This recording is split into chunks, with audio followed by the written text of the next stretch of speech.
Mr. Massey? Going to answer it a little bit different. My clients, I work for the federal, state, and local governments, and we also work for private investment.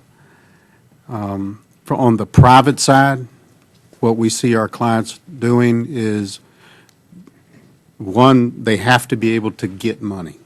Okay, what is the credit market, and is money available that they can afford? Right now, they're doing two things. They're waiting to be able to get the money, okay, and they're also waiting to see what you're going to do.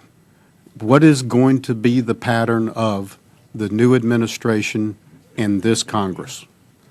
And how long is it going to take them to become comfortable that, yes, I see a path that they're headed on, and I feel comfortable that they're going to stay on that path so that they don't get in trouble again, by starting to borrow money, starting to going back to work, getting comfortable, and then all of a sudden there's a change in direction, and oh no, we're back in trouble again.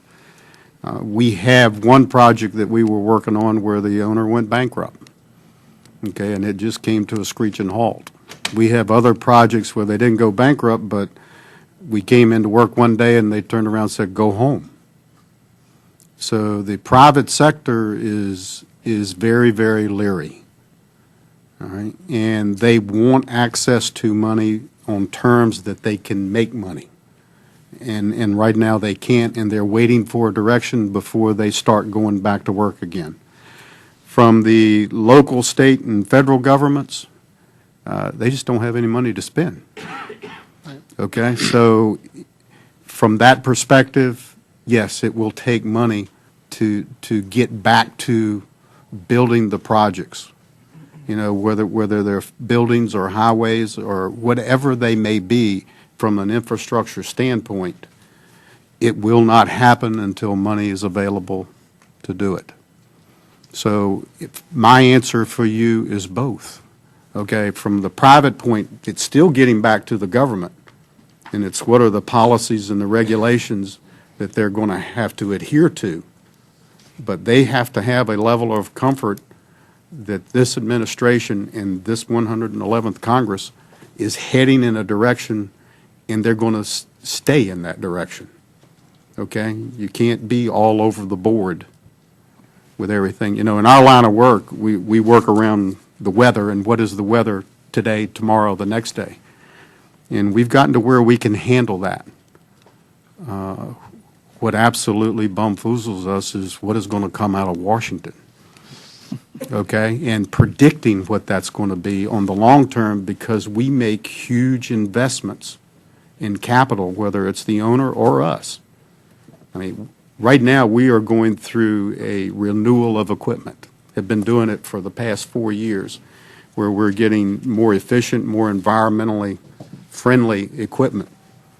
We stopped. We still have a list that we're working on, but we quit because we don't know where things are going. We're going to have Mr. Turian. Do you want?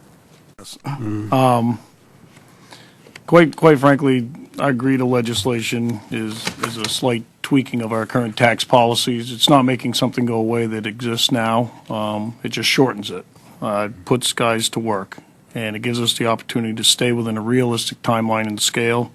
But the depreciation, if it's retarding spending on new energy efficient roofs, it's not putting my guys to work, and that's what we looking to do with that legislation.